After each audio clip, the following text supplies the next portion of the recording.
हरे कृष्णा कृष्ण कृष्णा हरे हरे, हरे रामो राम रामो हरे हरे। तो सभी भक्तों का स्वागत है आज के भागवत कथा में। बहुत बहुत धन्यवाद सभी भक्तों का जो एकत्रित हुए हैं। तो मुझे एक बात याद आ रही है। मैंने जो है पीटर बरबॉस जी से पूछा था कि हमें जब भी कुछ मिलता है तो हमें धन्यवाद क्यों करना चाहिए। तो बोलते हैं ना, हमें ग्रेटफुल होना चाहिए और हमें सबको जो भी हमें कुछ मिलता हो हमारे भौतिक जीवन में, आध्यात्मिक जीवन के लिए, तो उसके लिए धन्यवाद क्यों करना चाहिए। और सामने वाले व्यक्ति को शायद आपका धन्यवाद नहीं भी लगता हो, तो उन्होंने उसका जवाब दिया था कि उनके लिए इतना जरूरी नहीं है धन्यवाद जितना आपके लिए। ये समझने की कोशिश करिए, जब हम किसी को धन्यवाद बोलते हैं, जैसे कभी हमारे घर में सब खाना बनाते हैं तब उनको बोलते हैं बहुत बढ़िया खाना बना, थैंक यू वेरी मच, बहुत अच्छा लगा। या कोई हमारे लिए कुछ फेवर करता है, कुछ मदद करता है तो हम उनको धन्यवाद करते हैं। तो उन्होंने ये चीज सिखाया कि धन्यवाद उनके लिए जरूरी नहीं है जो जिसने हमें दिया है, उससे ज्यादा हमारे लिए जरूरी है। वैसे दोनों के लिए जरूरत हो सकता है, लेकिन हमारे लिए इतना जरूरी है क्योंकि हमें हर पल ये भावना आनी चाहिए कि हमें हम ग्रेटफुल हैं। तो हमें कुछ भी मिल रहा है तो उसके लिए आप कृतज्ञ हैं, आप ग्रेटफुल हैं, कैसे मालूम चलेगा? जब आप धन्यवाद बोलते हैं तो छोटी से छोटी चीज भी मिल जाए, तो जैसे बोलते हैं ना, किसी ने किसी को पानी दिया, या किसी ने दरवाजा खोला, या किसी ने जगह दिया बैठने के लिए, रास्ते में जाने के लिए, तो एक ऑटोमेटिकली जब थैंक यू आ जाता है तो वो बताता है कि आप कृतज्ञ हैं, आप ग्रेटफुल हैं कि उस व्यक्ति ने आपके साथ जो है ऐसा आदान प्रदान किया। तो ये चीज समझना है कि दोनों के लिए कई बार ये फायदेमंद हो सकता है, क्योंकि जो सामने वाले व्यक्ति है वो खुश हो जाता है कि हाँ, ये देखिए कैसे वो प्रशंसा कर रहे हैं, और वो सामने वाले व्यक्ति को लगता है हाँ मैंने कुछ अच्छा किया, उसके बदले में कुछ तो आदान प्रदान रहा, कम से कम उन्होंने अच्छे शब्द तो बोले, मेरा धन्यवाद तो किया। तो उनको भी अच्छा लगता है, और साथ में जब हम बोलते हैं तो हमें समझना चाहिए कि हमें जो भी मिल रहा है हमें उसके लिए ग्रेटफुल होना है। तो इसलिए हमें ये चीज सीखना चाहिए कि हमारे जीवन में हमें जो कुछ भी मिल रहा है उसके लिए हम जो है सामने वाले भक्त को थैंक यू बोलें, धन्यवाद करें, और हम खुद हृदय में कृतज्ञ रहें, ग्रेटफुल रहें जो चीज हमें मिल रहा है, भौतिक भी आध्यात्मिक भी। और आध्यात्मिक का विशेष रूप से, क्योंकि जैसे प्रभुपाद बताते हैं अपने तात्पर्यों में कि हमें माता पिता तो हर जन्म में मिलते हैं, पर जब गुरु मिलते हैं तो गुरु की कृपा से वो जो जन्म होता है हमारा अंतिम जन्म हो जाता है, क्योंकि उस जन्म के पश्चात हम भगवत धाम चले जाते हैं। तो इसलिए हमें आध्यात्मिक रूप से और कृतज्ञ रहना चाहिए हमें जो कुछ भी मिल रहा है उसके लिए। तो हमने अभी जो है ये सबसे रोमांचकारी अध्याय है जो हम चर्चा कर रहे हैं, कैसे बच्चा बड़ा हो रहा है गर्भ में, और वो पूरा सुना हमने, और प्रार्थनाएं जो बच्चा कर रहा है। तो मतलब ये शायद जंतुर उवाचा का हमने कभी सुना ही नहीं था कि पेट में बैठ के बच्चा जो है, शिशु, जंतु, वो भी प्रार्थना कर रहा है। तो अभी हमने कल 15 श्लोक तक जो है तात्पर्य सुना। तो प्रभुपाद देखिए अपने तात्पर्य में बहुत महत्वपूर्ण चीज बता रहे हैं। जैसे उन्होंने बताया कि हमारे पास स्वतंत्रता है। देखिए हमारे पास स्वतंत्रता है, और उसका हम दुरुपयोग करें तो उसे माया बोलते हैं, और उसका सदुपयोग करें तो हमारा वास्तविक परिस्थिति है आध्यात्मिक रूप में। जैसे चैतन्य चरितमृत में बताया है, जीवेर स्वरूप होए कृष्ण नित्य दास, कि हमारा स्वरूप ही है भगवान का दास बनना और भगवान की सेवा करना। तो जब हम उसका दुरुपयोग करते हैं तो उसे माया बताया जाता है हमारे जीवन में। और आसान तरीका माया से बचने का है भगवान का शरणागत होके, भगवान की भक्ति करके। देखिए जितने भी भक्तगण श्रवण कर रहे हैं सबको अच्छा खासा अनुभव है चीजों का। मतलब ऐसा नहीं है कि कोई भी कुछ भी बोलेगा तो हम उसकी बात में आ जाते हैं। जैसे बच्चों में होता है, कोई उनको चॉकलेट दे देता है, कुछ दे देता है तो उनसे वो प्रसन्न हो जाते हैं और बात मान लेते हैं। पर जो बड़े हैं, जिनको अनुभव है अपनी दुनिया का और चीजों का, हाँ, तो कई लोग ऑफिस में भी काम कर रहे हैं, तो काफी उन्होंने प्रोफेशनल तरीके से काम किया हुआ है, तो उनको काफी चीजों का अनुभव है। तो इतना अनुभव लेके जब कोई भक्ति में आता है, तो भक्ति में पहले उसको थोड़ा प्रश्न रहता है कि सही मार्ग है कि नहीं। लेकिन कुछ समय भक्ति में जप करने के बाद, श्रवण करने के बाद, सेवा करने के बाद उसको पूरी तरह से जो है साक्षात्कार हो जाता है, या कम से कम उसको जो है मन ही मन में वो समझ लेता है कि ये प्रामाणिक मार्ग है, ये हमें अच्छे से करना चाहिए। तो जब उसको ये अनुभव आने लगता है कि हाँ ये प्रामाणिक है, तो फिर उसको अपना ज्यादा से ज्यादा मेहनत और समय इसमें देना चाहिए, जिससे वो जो है आगे बढ़ सके।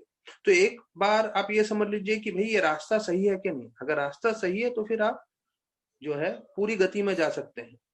भले भौतिक जगत में हमें स्पीड में नहीं जाना चाहिए गाड़ियों में, लेकिन आध्यात्मिक जगत में आप पूरी गति में जा सकते हैं। और न स्खलित न पठेति वा, श्रीमद् भागवतम बतलाता है 11वें स्कंद में कि अगर आप आंख बंद करके भी धाव्य निमिल्य मात्रेना, आंख बंद करके भी आप भागते हैं आध्यात्मिक मार्ग में, तो आपका कभी स्खलन नहीं होगा, पठन नहीं होगा। मतलब आप कभी गिरेंगे नहीं, स्खलित नहीं होंगे और फिसलेंगे नहीं और गिरेंगे नहीं। तो अभी 16वें श्लोक में बता रहे हैं कि परमात्मा के रूप में वो सबके हृदय में निवास कर रहे हैं।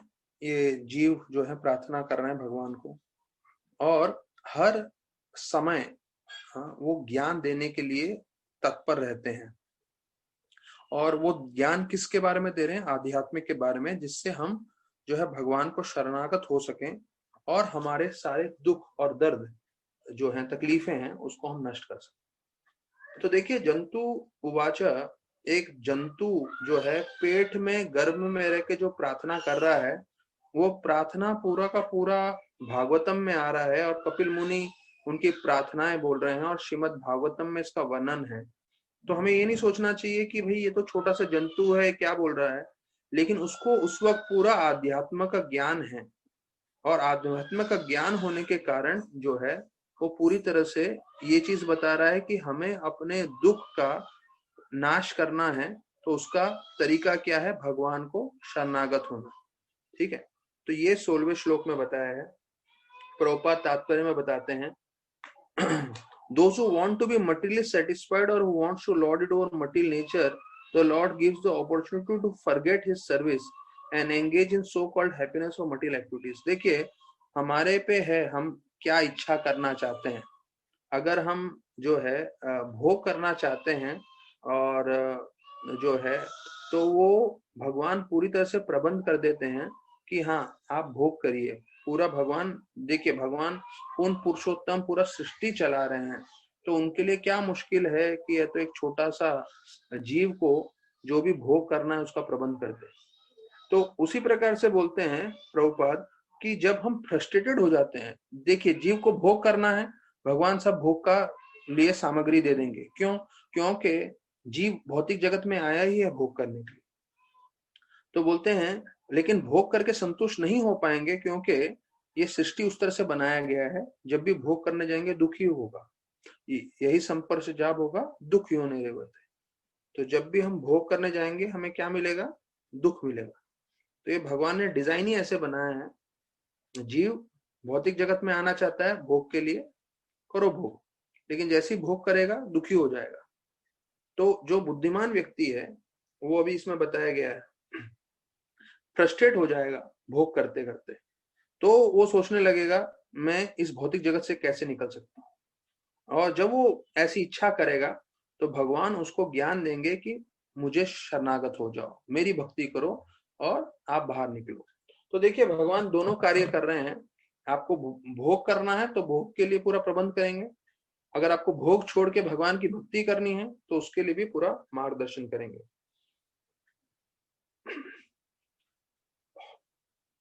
प्रभुपाद बोल रहे हैं कि कृष्ण भगवान परमात्मा के रूप में जो हमारे हृदय में विराजमान है, वो देखते हैं जैसे ही जीव जो है वो भगवान को जानने के लिए आतुर होता है, तो तुरंत क्या करते हैं, उसके जीवन में गुरु को भेज देते हैं। देखिए, भगवान जैसे यहाँ बताया गया है कि भगवान हमें भोग के लिए भी मदद करते हैं, भगवान हमें वैराग्य के लिए भी मदद करते हैं या भक्ति के लिए भी मदद करते हैं। तो भक्ति के लिए कैसे मदद करते हैं, देखते हैं। जैसे जीव भक्ति में आगे बढ़ना चाहता है तो उसको क्या दे देते हैं, गुरु।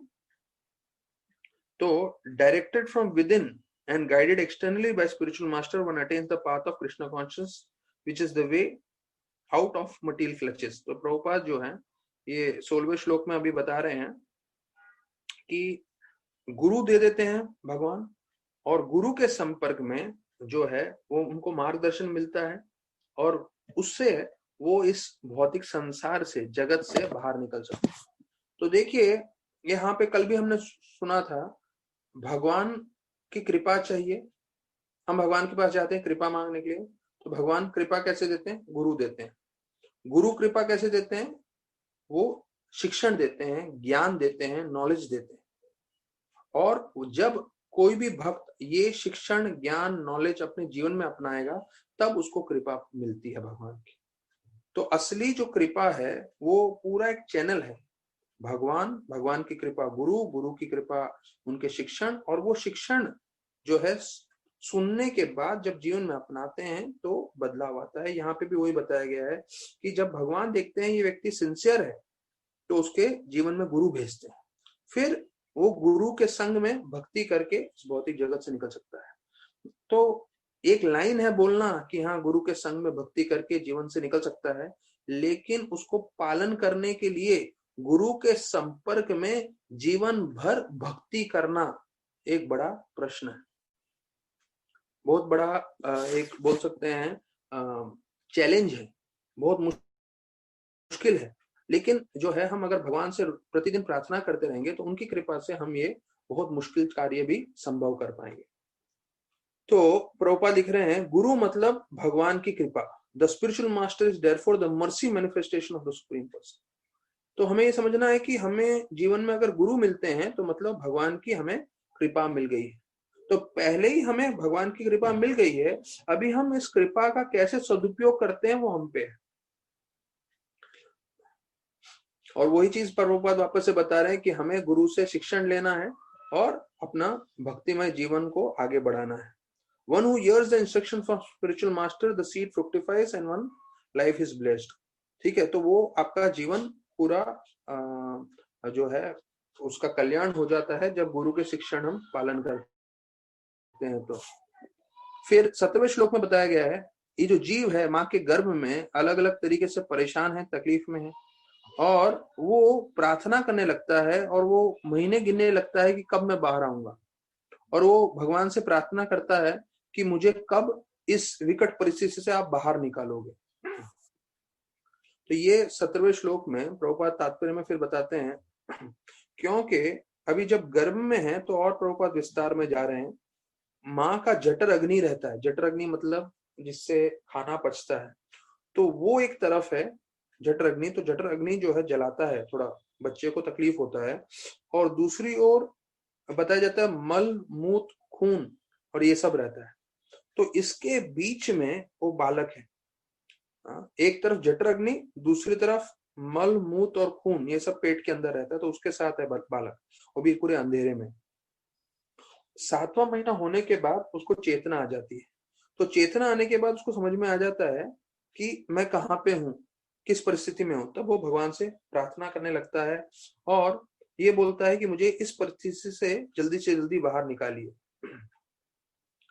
प्रभुपाद लिख रहे हैं, the so called civilised man does not take account of this horrible condition of life. जो आज के तारीख, आज में जो मानव है समाज में, वो ये स्वीकार नहीं करता, उसको ये बात समझ में नहीं आती कि इतना भयंकर जो है दर्द होता है जब गर्भ में रहते हैं। और वो प्राचीन काल में जो मानव है वो बच्चे को गर्भ में मारने की भी कोशिश करता है, अलग अलग तरीके से, और अबॉर्शन कराने की कोशिश करता है, ये वो सब। तो एबॉर्शन कराता है, और यहाँ पे प्रभुपाद लिख रहे हैं बच्चे को मारने की कोशिश करता है। वो समझता नहीं है कि बच्चा इतना तकलीफ झेल के बड़ा होता है। तो यहाँ पे फिर कृपण धीहि शब्द का इस्तेमाल आ रहा है। तो प्रभुपाद बोलते हैं कृपण डीही मतलब, कृपण मतलब जो कंजूस होता है। तो कंजूस क्यों बताया गया है कि उसके पास बुद्धि है पर वो बुद्धि का सही उपयोग नहीं कर रहा है। जैसे किसी के पास धन हो पर वो धन का सही उपयोग ना करे और वो पूरा समय दरिद्रता में रहे तो मूर्ख है। तो वैसे ही जो हमें आध्यात्म का ज्ञान है वो हमें अपनी बुद्धि से प्राप्त करना चाहिए और अपना जीवन सार्थक करना चाहिए। तो बोलते हैं जो जन्म मृत्यु का चक्कर है उससे निकलना चाहिए। तो ये है कृपणा। कृपणा मतलब कंजूस, उसका ऑपोजिट, उसका उल्टा है उदार। उदार मतलब जो बहुत ही कृपालु है, तो उसे ब्राह्मण को बोलते हैं, जिसका अपना आध्यात्मिक ज्ञान के द्वारा जो है वो इस जन्म मृत्यु के चक्कर से बाहर निकलने की पूरी तैयारी करता है। तो बोलते हैं वो ब्राह्मण सिर्फ खुद नहीं निकलता, वो दूसरों को भी निकालता है। He uses that intelligence to preach Krishna consciousness for the benefit of the people and therefore he is magnanimous. तो उदार, उदार क्यों बताया गया है? वो उसकी उदारता सिर्फ अपने तक ही नहीं है, उसकी उदारता दूसरों लोगों के लिए भी है, क्योंकि वो दूसरे लोगों को भी जन्म मृत्यु के चक्कर से बाहर निकालता है। तो एक उदाहरण दिया जाता है, हमें सबको मालूम है नाव या बोट। जो बोट है वो जब तक पानी के ऊपर है वो तैरता रहता है, लेकिन जैसे वो पानी बोट के अंदर आने लगता है या जहाज के अंदर आने लगता है तो वो जहाज या बोट डूब जाता है। तो हमें सबको मालूम है बड़े बड़े जहाज भी जो है वो पानी पे जो है तैरते हैं, लेकिन अगर कुछ एक्सीडेंट हो जाता है, कुछ लग जाता है और उसके बाद पानी अंदर जब घुसने लगता है तो डूब जाता है। तो ये उदाहरण दिया जाता है कि हम सब भी भौतिक जगत में हैं, लेकिन हमें उस जहाज के समान रहना है जो भौतिक जगत में रहते हुए भौतिक जगत में डूबे नहीं, भौतिक जगत के ऊपर तैरता रहे। अर्थात भौतिक जगत की चीजें हम में प्रवेश ना करें। हम हैं भौतिक जगत में, लेकिन भौतिक जगत का जो भी चल रहा है वातावरण में वो हम में प्रवेश ना करें। ना उधर की इंद्र भोग की चीजें, ना उनकी बातें, ना उनका कुछ भी हम में प्रवेश नहीं करना चाहिए। जैसे ही वो प्रवेश करेगा तो हम डूबने लगेंगे। और उसके प्रवेश करने के रास्ते क्या हैं? आंख, कान, मुख।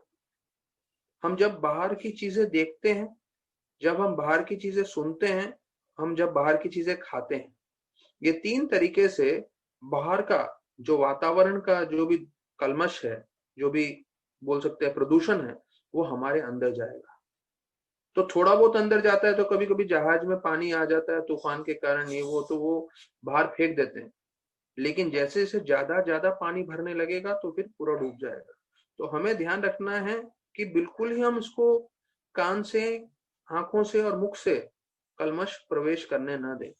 तो जैसे बताया जाता है कि जब भी हम भोजन करते हैं तो अगर वो प्रसाद नहीं है तो हम थोड़ा बहुत कलमश जो है अंदर प्रवेश करा रहे हैं अपने शरीर के।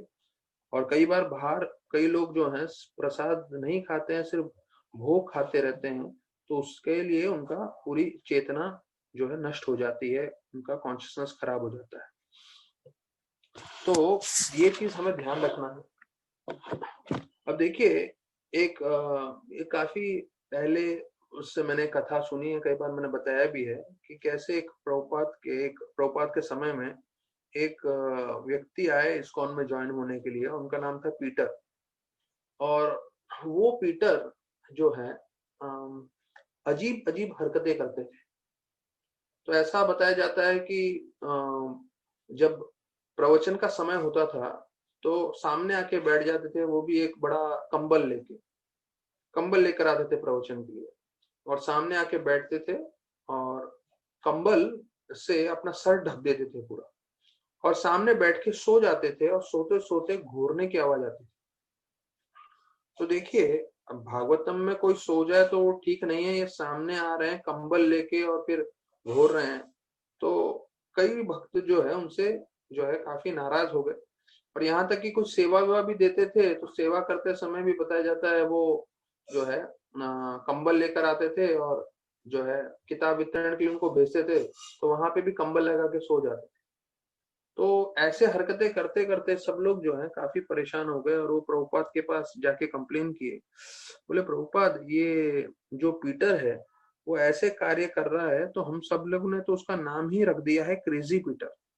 क्रेजी पीटर अर्थात जो है ये थोड़ा पागल जैसा ही है, और हम लोग सब सोच रहे हैं कि इसको हम निकाल दें मंदिर से। तो प्रभुपाद ने बोला कि देखो, वो 4 नियम तोड़ रहा है क्या, 4 नियम का उल्लंघन कर रहा है? तो उन्होंने बोला नहीं, ये 4 नियम का तो उल्लंघन नहीं कर रहा। तो प्रभुपाद ने बोला फिर उसको रहने दो, 4 नियम अगर पालन कर रहा है तो शुद्धिकरण हो जाएगा धीरे धीरे। अब ये प्रभुपाद का स्टेटमेंट था, और अभी आप सोचिए कि क्रेजी पीटर जो ऐसे हरकतें करता था, कंबल लेकर आता था और सोता रहता था भागवत में और सेवा के समय, वो धीरे धीरे बदलते बदलते उसका दीक्षा हो गया, उसका नाम पड़ा कुशकृत प्रभु। और फिर वो इतने बड़े संस्कृत के स्कॉलर बन गए कि उन्होंने हमारे आचार्य के काफी किताबें संस्कृत से अंग्रेजी में अनुवाद की। तो मैं ये बताना चाहता हूँ, ये कहानी हमने शायद सुनी भी हो, पर हमें पूरी तरह से श्रद्धा होना चाहिए। कृष्ण भक्ति का मार्ग इतना शक्तिशाली है कि हम सिर्फ इसमें जुड़े भी रहें, हम कोई भी हो, हमारा कोई भी बैकग्राउंड हो, इसमें हम पूरी तरह से बदल सकते हैं और हम अपना कल्याण कर सकते हैं और दूसरों का भी कल्याण कर सकते हैं। तो ये हमने 17वां श्लोक सुना।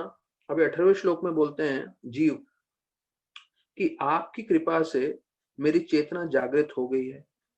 मैं भले ही कुछ महीनों का हूं, लेकिन मैं आपकी कृपा, I cannot repay this mercy, मतलब मैं आपकी कृपा के बदले में जो है कुछ आपको दे नहीं पाऊंगा, लेकिन मैं सिर्फ हाथ जोड़ के आपसे प्रार्थना कर रहा हूँ। ऐसे करके बोलते हैं कि मैं there is no way to express my gratitude but to pray with folded hands. देखिए, जो एक भक्त होता है, भले वो छोटा सा जीव के रूप में माँ के गर्भ में है, लेकिन उसमें भी एक कृतज्ञ भाव आती है। जो हमने प्रवचन के शुरुआत में बताया कि हर बार हमें धन्यवाद बोलना क्यों जरूरी है, कि हमें हमेशा कृतज्ञ होना जरूरी है। यहाँ इसी श्लोक में आ रहा है 18वें श्लोक में कि वो कृतज्ञ हो रहा है भगवान का कि आपके कृपा के द्वारा मैं याद कर पा रहा हूँ कि मुझे आपकी सेवा करनी है, आपकी भक्ति करनी है, और मैं आपका स्मरण कर पा रहा हूँ। तो प्रभुपाद बता रहे हैं तात्पर्य में 18वें श्लोक में कि भगवान जो है दोनों तरफ से मदद करते हैं जीव को भगवत धाम ले जाने के लिए, अंदर से परमात्मा के रूप से, बाहर से गुरु के रूप से। और इसलिए भगवान ने गीता भी दिया है। तो भगवान जो है हमेशा तत्पर रहते हैं। प्रभुपाद लिख रहे हैं, always seeking an opportunity to reclaim the fallen souls to his abode kingdom of God. मतलब भगवान हमेशा आतुर रहते हैं किस चीज के लिए? हमें भगवत धाम ले जाने के लिए। तो हमें बहुत कृतज्ञ होना चाहिए भगवान का, कि वो हमें हमेशा ऐसे खुशी के परिस्थिति में लाने के लिए तत्पर है, जो he wants to bring us to the happy condition of eternal life.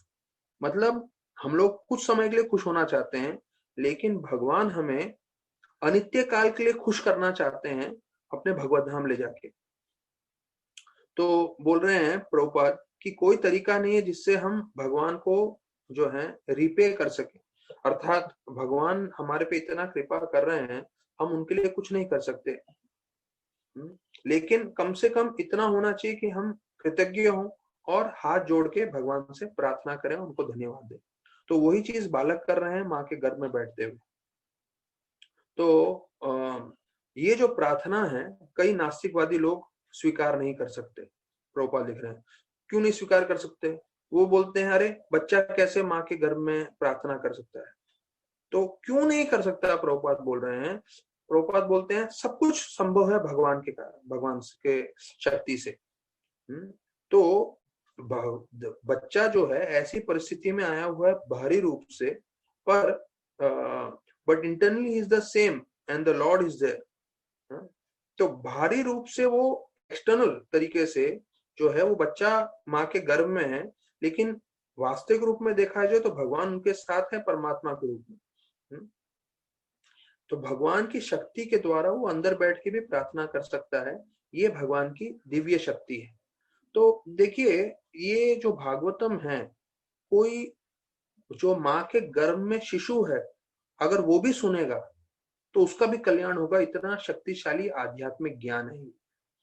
तो भले ही माँ को ज्यादा समझे नहीं, लेकिन फिर भी जो गर्भ में बच्चा है उसके आध्यात्मिक उन्नति के लिए माँ को सुनना चाहिए। अब देखिए, कयादू जो प्रहलाद महाराज की माता थी, उसको नारद मुनि लेके जाते हैं अपने साथ। हाँ? और जब इंद्र और सारे देवतागण कयादू को जो है उठा के लेके जाते हैं, जब हिरण्यकशिपु तपस्या करने जाते हैं, तो भागवत में वर्णन आता है कि वो क्यों लेके जाते हैं। क्योंकि उस वक्त कयादू गर्भवती थी, और गर्भवती होते हुए उनको लग रहा था इसमें इनके गर्भ में जूनियर हिरण्यकशिपु है, मतलब हिरण्यकशिपु का पुत्र है। तो हिरण्यकशिपु ने पहले ही पूरे लोकों में हाहाकार मचा लिया है, सबको परेशान किया है। अभी उसका बेटा आएगा तो वो भी हमें परेशान करेगा, तो हम लोग क्या करेंगे, वो जैसे ही पैदा होगा तो हम उसका अंत कर देंगे। ऐसे करके देवता उनकी माता को अगवा करके लेके गए। तो उसमें प्रभुपाद जी पहला बोलते हैं, उनको मालूम था कि ये, उनको ऐसा लग रहा था कि अंदर दानव है, इतने बड़े दानव का बेटा दानव ही होगा, उनको ऐसा लग रहा था देवताओं को। तो उन्होंने जो है एबॉर्शन नहीं कराया, वो रुके कि जब ये बच्चा बाहर आएगा उसके बाद हम उसको अंत करेंगे, प्रभुपाद बोलते हैं। तो उस समय भी इतने बड़े दानव थे, हाँ, हिरण्यकशिपु उसका पुत्र है, तो उसका एबॉर्शन नहीं कराया, बोले जब बाहर आएगा उसके बाद ही हम अंत करेंगे। पहला चीज प्रभुपाद ये बोलते हैं। फिर वहां पे तुरंत नारद मुनि आ गए, क्योंकि नारद मुनि को तो मालूम था, वो तो त्रिकाल गया है तीनों, उनको भविष्य का भी पूरा दिखता है, उनको ज्ञान है पूरा। वो बोले भाई इसके अंदर तो उनके गर्भ में महान भक्त है, महाभागवत शुद्ध है, डिवोटी है, प्योर डिवोटी है, आप लोग अपराध कर रहे हैं, आप लोग जाइए। तो अभी दूसरा चीज है, सारे देवता देखे कितने नम्र है, देवर्षि नारद ने जो बोला तुरंत मान लिया। ऐसा नहीं कि डिबेट करने बैठे, अरे किसने देखा है, अगर आप गलत हो गए तो क्या होगा, नहीं। जैसे ही बोला सबने परिक्रमा किया। परिक्रमा किसका किया, माता का, लेकिन माता का नहीं, वो बालक का। क्यों, क्योंकि नारद मुनि ने बोला यह महाभागवत है। तो परिक्रमा किया कयादू का, और वास्तविक रूप में उस महाभाग भक्त का प्रणाम किया, क्षमा मांगा, सब निकल गए।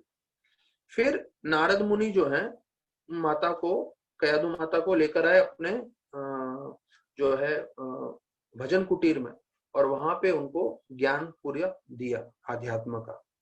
तो उस समय जो ज्ञान दिया, वो ज्ञान कयादू माता ने सुना नहीं सुना, लेकिन जो अंदर बैठे प्रहलाद हैं, प्रहलाद महाराज, उन्होंने अच्छे से सुन लिया, और उसके कारण वो प्रामाणिक भक्त बन गए।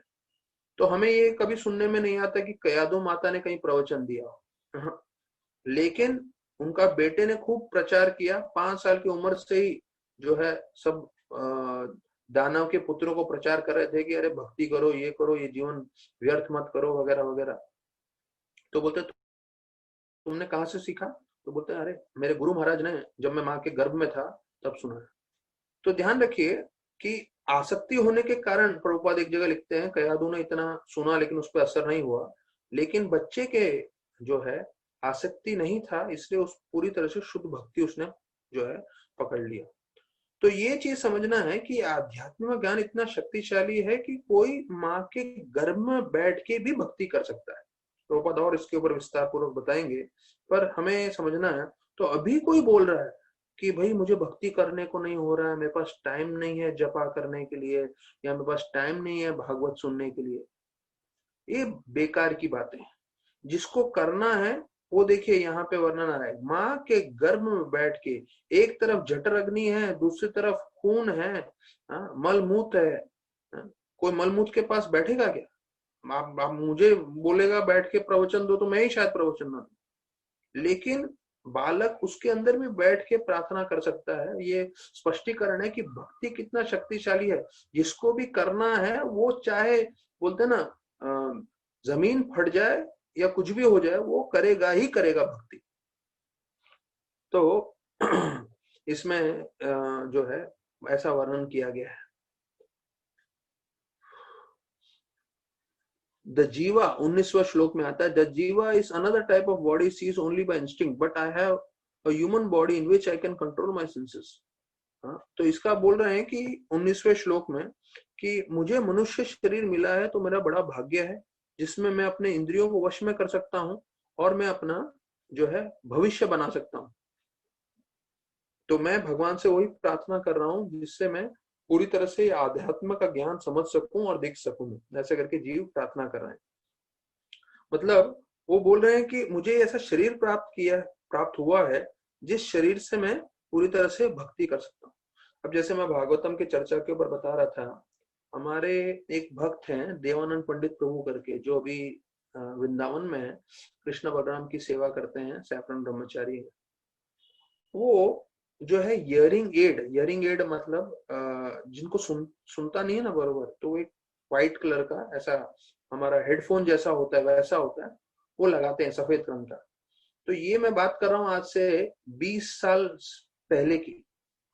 तो 20 साल पहले तो इतना मोबाइल था नहीं और इतना सब था नहीं, तो सिर्फ वो वॉकमैन आता था कैसेट्स वाला, जिसमें ए साइड और बी साइड रहता था। तो वो हमेशा जेब में रखते थे। और एक सैफरन साधु जो है हेडफोन लगा के कुछ सुनेगा तो लोगों को जो है अच्छा नहीं लगेगा, तो इसलिए उन्होंने ये इयरिंग एड का वायर लाया था।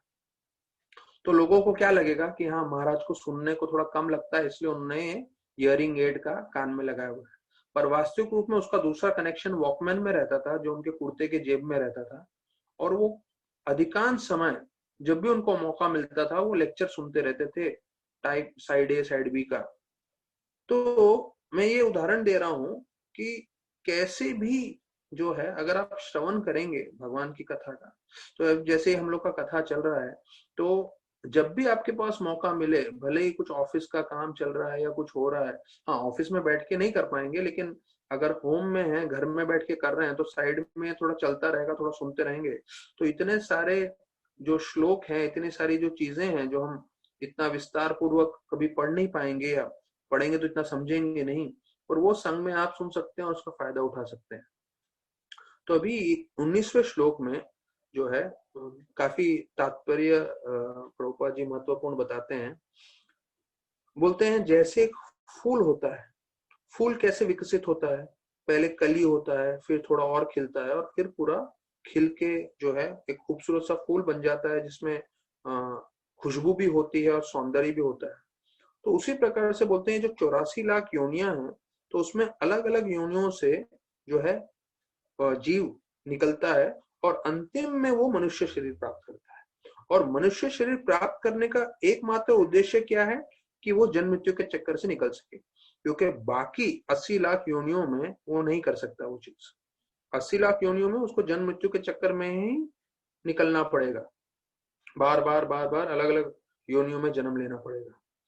तो बोलते हैं जैसे जानवर होते हैं, वो खाना सोना रक्षा करना और मैथुन करने के बाहर कभी नहीं सोच सकते, लेकिन मनुष्य को भगवान की कृपा से ऐसी चेतना मिली है जिससे वो अपना परिस्थिति समझता है और वो भगवान की पूरी तरह से भक्ति कर सकता है।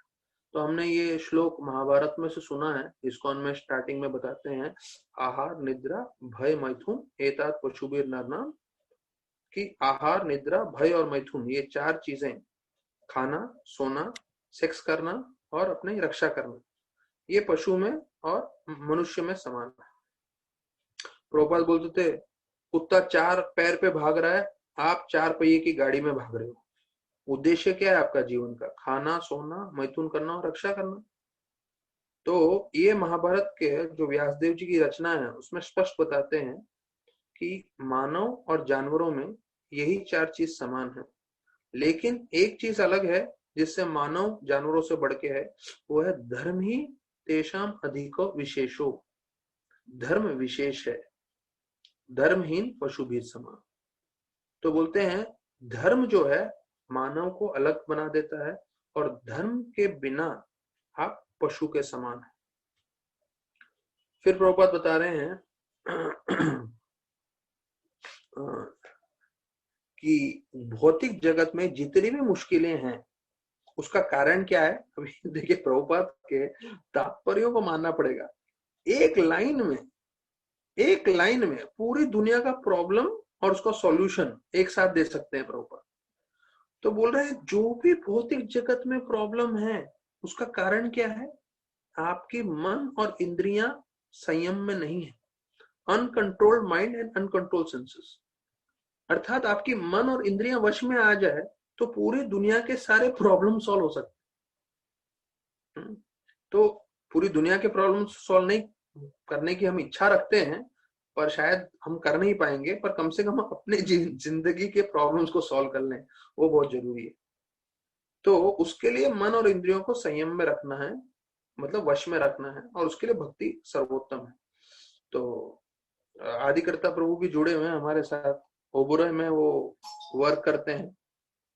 तो रोज सुबह को आप देख सकते हैं जपा के टाइम पे, तो उनका ऐसा है, रहते मीरा रोड में है, पर ऑफिस के लिए उनको गाड़ी आती है, लेके जाती है ओबराय में, और जब वहां रहते हैं तो 15 दिन वहां पे ओबराय के होटल्स में रहते हैं।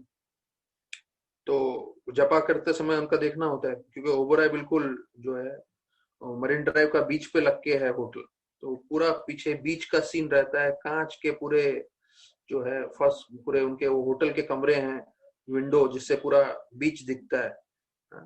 तो उधर एक कमरे में शायद रहने का मेरे हिसाब से 10-15-20 हजार होगा एक दिन का। तो वहां आदिकर्ता प्रभु ठहरे हुए हैं, और वहां पे रोज सुबह जुड़ जाते हैं वो जपा के लिए पंक्चुअली, मतलब बिल्कुल नियम से देखते हैं कि रोज वो जपा के लिए आ जाते हैं। 2 दिन पहले उनका जन्मदिन भी था। तो देखिए, जिसको भक्ति करनी है ऐसे अच्छे ऐश्वर्य में, अगर हम लोग को बोला जाए आपको ओबोराय का कमरा मिल रहा है, एसी का कमरा है, तो हम लोग तो सब मस्त खा पी के कंबल लेके मस्त सोए रहेंगे। लेकिन वो वहां पे भी सिंसियरली सुबह उठते हैं, रोज हमारे साथ 16 माला करते हैं, और फिर काम पे निकलते हैं दिन भर का। तो ये चीज बतलाता है, जैसे मैं बता रहा हूँ कि अगर जिसको भी भक्ति करनी है वो हर परिस्थिति में भी करेगा। कल आईवेस का मीटिंग चल रहा था हमारा, तो एक लड़का जो है बस में ट्रैवलिंग कर रहा है, राजमन। तो बस में ट्रैवलिंग करते करते उसने जो है जूम चालू करके रखा था और मीटिंग अटेंड कर रहा था। तो मैं बता रहा था कि देखिए, जिसको करना है वो हर तरीके से करेगा, जिसको नहीं करना है वो बहुत सारे बहाने बनाएगा, ये करेगा वो करेगा। तो प्रभुपाद बताते हैं इस भौतिक जगत के जितने भी प्रॉब्लम है वो क्यों है? क्योंकि हमारा मन वश में नहीं है। अगर हमारा मन वश में हो तो हमारे सारे प्रॉब्लम सॉल्व हो सकते हैं। तो यहाँ के अंत में प्रभुपाद जो है गीता, भागवतम, ब्रह्म संहिता तीनों कोट कर रहे हैं 19वें श्लोक के अंत में, ये बताने के लिए कि भगवान जो है सब चीज के स्तोत्र हैं, भगवान के कारण सब चीज चल रहा है, और अगर हम उस भगवान से जुड़ जाते हैं तो हमारा जीवन सार्थक है।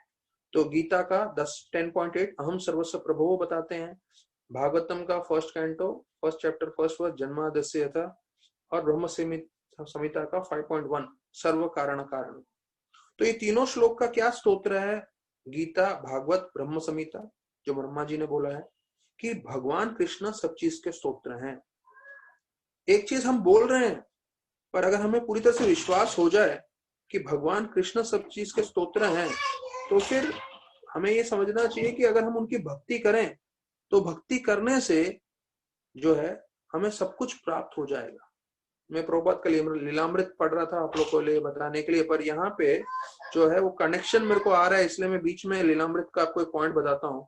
प्रभुपाद जो है गवर्नमेंट को चिट्ठी लिखते हैं, और चिट्ठी में बोलते हैं कि पहले समय में भारतवर्ष में जो हवन और यज्ञ होते थे, उस हवन यज्ञ में जो है किलो किलो घी जो है साधु लोग जो है पंडित सब डालते थे, और ऐसा नहीं कि कमी हो जाता था। बोलते थे अरे बहुत ज्यादा घी यज्ञ में चला गया है, अभी खाने के लिए नहीं है, ऐसा कुछ नहीं होता था। क्यों? क्योंकि इतनी समृद्धि थी कि बहुत सारे जो है घी किलो किलो, प्रभुपाद तो लिखते tons of ghee, tons of ghee, tons मतलब काफी ज्यादा मात्रा में जो है इसमें डाल देते थे घी यज्ञ में। उसका उद्देश्य क्या था? भगवान प्रसन्न होने चाहिए, ये यज्ञ है, ये भक्ति है, और उसको करने से जो है भगवान प्रसन्न हो जाएंगे, और कोई कमी नहीं यहाँ पड़ती थी। तो ये चीज हमें भी समझना चाहिए कि अभी हम यज्ञ वो अग्नि वाला तो करने वाले हैं नहीं, कलयुग के लिए वो रिकमेंडेड भी नहीं है, वो ये नहीं बोलते हैं वो हमें करना चाहिए। हमें क्या करना है? संकीर्तन यज्ञ करना है, जप करना है। और जो भक्त प्रामाणिक से प्रामाणिकता से जप करेगा, भक्ति करेगा, देखिए भगवान सब कुछ प्रबंध कर देंगे। जैसे 2008 की साल की बात है, ये लेमन ब्रदर्स जो है उसका जो है वो कंपनी गिर गया था और पूरे वर्ल्ड में रिसेशन हो गया था। 2008 की बात है ये, पूरे वर्ल्ड में रिसेशन हो गया था। लेकिन जो अब से 12 साल पहले की बता रहा हूं मैं, लेकिन जो लोग पूरी तरह से भक्ति में लगे हुए थे, जो पूरी तरह से भगवान की सेवा में लगे हुए थे, उनको कुछ ज्यादा फर्क नहीं पड़ा।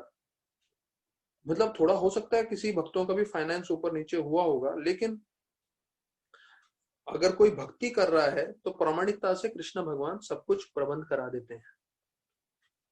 तो यहाँ पे आपको एक मैं महाभारत की कथा सुनाता हूँ। एक भक्त, एक दानव थे। दानव मतलब दुर्योधन के तरफ थे, दानव भी बोल सकते हैं क्योंकि भगवान के भक्त तो थे नहीं। उनका नाम था भगदाता। अब ये भगदाता जो था उसके पास विष्णु अस्त्र था जो उनके पूर्वजों को मिला था, और उनके पूर्वजों को साक्षात विष्णु भगवान ने दिया था, और उनको ये बोला था ये जो अस्त्र है इस अस्त्र का कोई काट नहीं है। जैसे हमने सुना है बहुत शक्तिशाली अस्त्र होता है ब्रह्मास्त्र, जो अश्वत्थामा ने प्रयोग किया वगैरह वगैरह, या अर्जुन को जैसे पशुपति अस्त्र मिला जो भगवान शिव ने दिया था। तो ये सब अस्त्रों की शक्ति जो है वो असीमित है। जैसे प्रभुपाद बोलते हैं ब्रह्म संहिता मतलब एक न्यूक्लियर वेपन के बराबर है, इतना शक्तिशाली है ब्रह्मास्त्र। तो ब्रह्मास्त्र, पशुपति अस्त्र, लेकिन ये सब से हटकर है जो है ये विष्णु अस्त्र, क्योंकि इसका कोई भी काट नहीं है करके ऐसा बताया था। और विष्णु भगवान ने भगदाता के पूर्वजों को दिया था, और फिर वो आते आते इनके पास आ गया, और ये अभी कौरवों के तरफ थे। तो दुर्योधन को मालूम था भगदाता के पास ये अस्त्र है, तो उसने उसको बोल के रखा था ये अस्त्र किसी पे मत इस्तेमाल करना, सिर्फ अर्जुन पे इस्तेमाल करना, क्योंकि अगर अर्जुन समाप्त हो जाएगा तो हम लोग जीत जाएंगे, पांडव किसी तरह भी हम पे विजय नहीं प्राप्त कर सकते अगर अर्जुन समाप्त हो जाए। तो भगदाता का एक ही उद्देश्य था कि वो किसी तरह से जो है अर्जुन के सामने आए और ये विष्णु अस्त्र प्रयोग करे। तो अभी ये सब चीजें अर्जुन को कुछ मालूम नहीं। तो जब भी युद्ध करते समय भगदाता जैसे आते थे, कृष्ण भगवान जो है रथ बिना अर्जुन के बोले दूसरी ओर ले जाते थे, दूसरी दिशा में ले जाते थे। तो एक बार नहीं कई बार हुआ। तो अर्जुन सोचने लगे मैं दुर्योधन अपने गुरु से नहीं डरता हूँ, भीष्मदेव के साथ युद्ध कर रहा हूँ, मैं कर्ण के साथ युद्ध कर रहा हूँ, ऐसा कोई योद्धा नहीं है जब मेरे सामने आता है जिसके साथ मैं युद्ध नहीं कर सकता। तो ये फिर इस भगदाता जो इतना शक्तिशाली नहीं है मेरे सामने, कृष्ण भगवान बार बार मेरा रथ क्यों भगा देते हैं, उनको समझ में नहीं आ रहा। और एक बार अचानक से भगदाता आ जाते हैं और वो विष्णु अस्त्र छोड़ देते हैं चलिए अर्जुन की तरफ। तो अर्जुन को 33 जो जब स्वर्गलोक गए थे तो स्वर्गलोक में सारे देवी देवताओं ने उनको जो है उन्होंने निवात कवचों का अंत किया था, तो इसलिए उनको दिव्य अस्त्र उन्होंने भेंट में दिए थे। तो उन्होंने बोला था ये सब दिव्य अस्त्र मैं मंत्रों के रूप में स्वीकार करूंगा, और जब भी मुझे इनका प्रयोग करना होगा तो मैं मंत्रों को उच्चारण करूंगा और ये अस्त्र का प्रयोग करूंगा। तो देवलोक जाके उधर के जितने भी शक्तिशाली जो अस्त्र हैं देवलोक के, वो भी उन्होंने लेकर आए थे अर्जुन। तो बताया जाता है जैसे ही विष्णु अस्त्र आ रहा था वो एक के पीछे एक अपने सारे दिव्य अस्त्र इस्तेमाल कर रहे थे, और जब उनके सारे दिव्य अस्त्र समाप्त हो गए तब समझ गए कि ये जो तीर है वो मेरे मृत्यु का कारण बनेगा। और कृष्ण भगवान जो है वो लगाम पकड़ के वहीं बैठे थे, तो वो समझ गए कि ये तो विष्णु अस्त्र मेरा ही दिया हुआ है, किसी भी तरीके से अर्जुन इसको काट ही नहीं सकता। और जब उसके सारे अस्त्र खत्म हो गए और अर्जुन पूरी तरह से भ्रमित हो गए कि अभी मेरा मृत्यु आ रहा है करके, तब कृष्ण भगवान ने लगाम छोड़ी और रथ पे जहां बैठे के वो चला रहे थे वहीं रथ पे वो खड़े हो गए, और वो जो तीर अर्जुन के लिए आ रहा था उन्होंने अपने छाती पे लिया, और जैसे उनके छाती पे विष्णु अस्त्र स्पर्श करते ही वो माला का रूप धारण करके भगवान के गले में आ गया। तब जो है क्योंकि ये विष्णु अस्त्र भगवान विष्णु का ही था, तो वो उनके जब उनके ऊपर स्पर्श हुआ तो वो माला के रूप में आ गया और उनको कुछ नहीं हुआ कृष्ण भगवान। लेकिन अर्जुन समझ गए कि क्यों कृष्ण भगवान जो है कभी भी मुझे भगदाता से युद्ध करने नहीं दे रहे थे, इस अस्त्र के कारण। और वो अस्त्र को रोकने के लिए साक्षात भगवान कृष्ण आ गए। देखिए, ये कथा है महाभारत से, ये कहानियां हैं हमें ये समझने के लिए कि भगवान हमेशा अपने भक्तों की रक्षा करते हैं। हम जितना तीव्रता से भक्ति करें, जितना सिंसियरली भक्ति करें, उतना हमारा जो है कल्याण होगा, हम उतना भगवान के संपर्क में रहेंगे। जैसे मैं सोच रहा था आप लोग से चर्चा करने के लिए, देखिए जो भी इस्कॉन के साथ जुड़ा है, प्रभुपाद बोले वो भगवत धाम चला ही जाएगा। लेकिन जब तक हम इस शरीर में हैं, जितना हम ज्यादा कृष्ण भावनामृत रहेंगे, जितना हम ज्यादा कृष्ण भावनामृत रहेंगे, उतना हम कृष्ण के संपर्क में रहेंगे। अब मैं उदाहरण के रूप में बोलता हूं, हमारे पास समझ लीजिए तकरीबन अंदाज से 30-40 साल है, मैं एवरेज बता रहा हूं सभी लोगों के लिए। अब वो 30-40 साल हमें माया का चिंतन करके बिताना है, या 30-40 साल ज्यादा से ज्यादा कृष्ण का चिंतन करके बिताना है। भगवत धाम सब चले जाएंगे, कैसे चले जाएंगे वो मुझे नहीं मालूम। प्रभुपाद ने बताया है कि जो माला करेगा, जो भक्ति के साथ जुड़ा रहेगा, वो चला जाएगा। 16 माला करने वाला, 4 नियम पालन करने वाला, सेवा करने वाला तो निश्चित रूप से भगवत धाम जाएगा। लेकिन अगर समझ लो किसी का ऊंच नीच हो भी जाता है, लेकिन फिर भी वो भगवत धाम चला जाएगा, क्योंकि इस्कॉन के साथ जुड़ा है, प्रभुपाद के साथ जुड़ गया है। वो इस जन्म में नहीं तो अगले जन्म में, और कैसे तो कृष्ण भगवान ले जाएंगे। पर अभी ये प्रश्न है हमारे लिए कि अभी जो बचे हुए हमारे जीवन के 30-40 साल हैं, हमें कृष्ण के संपर्क में बिताना है, या जो है विषय वस्तु भौतिक जगत की है उसके संपर्क में बिताना है। इंद्र भोग करते हुए जिंदगी बिताना है, और इंद्र भोग करोगे दुख मिलेगा, कृष्ण के साथ रहोगे आनंदित रहोगे। तो भगवत धाम जाओगे, वहां तो आनंद है ही अनित्य काल के लिए। लेकिन जब तक इस भौतिक जगत में हो, जितना ज्यादा आप कृष्ण के संपर्क में रहोगे, आप आनंदित रहोगे। ये कोई सोचने की बात नहीं है, क्योंकि कृष्ण सच्चित आनंद है। जो भी उनके संपर्क में आएगा वो भी हमेशा आनंदित रहेगा ही रहेगा, ये तो निश्चित बात है। ऐसा कोई बोल नहीं सकता कि 6 महीने से प्रवचन सुन रहा हूं, प्रभु जी मैं तो बहुत दुखी हूं। कम से कम मतलब हो सकता है कि पहले और बाद में हम दुखी हों, क्योंकि हमारे कर्मों के कारण या हमारी क्रियाओं के कारण। पर कोई ये नहीं बोल सकता, जितने भी भक्तगण श्रवण कर रहे हैं, कि प्रभु जी मैं जो भागवत सुन रहा था आपका 1 घंटा 1.25 घंटा, मैं बहुत दुखी था।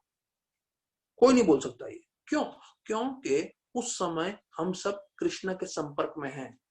हमें साक्षात्कार नहीं है पूरी तरह से कृष्ण का, लेकिन जो सत्य है वो तो सत्य ही रहेगा। हम लोग जो नौसिखा भक्त हैं, हम लोग मतलब मैं अपनी बात कर रहा हूँ, आप लोग सब महान भक्त हैं। मेरे जैसा नौसिखा भक्त जिसको ज्यादा कृष्ण का साक्षात्कार नहीं है, लेकिन अगर वो भी कृष्ण के भागवत के संपर्क में आएगा तो भागवत तो साक्षात कृष्ण ही है, तो उसमें वो आनंद प्राप्त करेगा ही करेगा।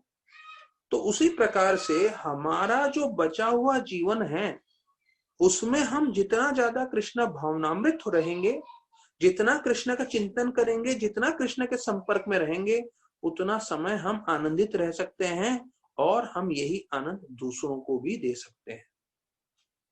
प्रश्न यही है, वो भक्त कृष्ण के साथ जुड़ना चाहते हैं कि नहीं। भागवतम चल रहा है, कृष्ण भगवान की कृपा चल रही है, आपको जुड़ना है कि नहीं वो आपके ऊपर है। तो अभी 20वां श्लोक, जंतु जो है वो प्रार्थना कर रहे हैं कि I am suffering inside the वूम, मतलब मैं गर्भ में मुश्किल से बहुत तकलीफ झेल रहा हूं, लेकिन मैं यहां से बाहर नहीं आना चाहता। क्यों? क्योंकि मैं यहां से बाहर आ जाऊंगा तो माया के प्रपंच में पड़ जाऊंगा, और फिर इस संसार के जन्म मृत्यु के चक्कर में फंसा रहूंगा। तो बेहतर है मैं अंदर ही रहूं। हाँ, क्योंकि इस अंदर की परिस्थिति में भले माँ के गर्भ में मैं बहुत तकलीफ झेल रहा हूं, पर मैं जो है आपको याद कर पा रहा हूं, और आपको याद करना मतलब जो है मेरा जीवन सार्थक हो जाएगा। तो देखिए, वो देव माया का वर्णन कर रहे हैं कि कैसे देव माया के प्रपंच में पूरे दुनिया है, और जैसे ही बच्चा गर्भ से बाहर आ जाएगा तो वो पूरे जाल में फंस जाएगा। हम लोगों को इसका अनुभव है, हम लोग सब फंसे हुए थे। ये तो प्रभुपाद की बड़ी कृपा है, उनके भक्तों की बड़ी कृपा है कि कैसे तो इस्कॉन में जुड़ गए। तो अभी जुड़ गए हैं, लेकिन जुड़े रहना बड़ा चैलेंज है जीवन पर्यंत। तो उसके लिए मैं मार्ग बता रहा हूँ। जपा सुबह को, शाम को कथा। तो किसी के कारणवश कभी नहीं हो पाए वो ठीक है, लेकिन जब जब हो सके तब तक जुड़िए आप। तो यहाँ पे वो बोल रहे हैं प्रॉपर तात्पर्य में, वापस से मैं दोहरा रहा हूँ, वो बोलते हैं मैं बहुत विकट परिस्थिति में हूँ, I mean a terrible condition, लेकिन मैं माँ के गर्भ से बाहर नहीं आना चाहता हूँ, क्योंकि बाहर आऊंगा तो मैं बोलते हैं यहाँ पे I will fall into the blind well of materialistic life. मतलब एक जो है अंधे कुएं के समान, अंधा कुआं बोल रहे हैं, उसके हिसाब से ये भौतिक जगत है, उसमें मैं गिर जाऊंगा।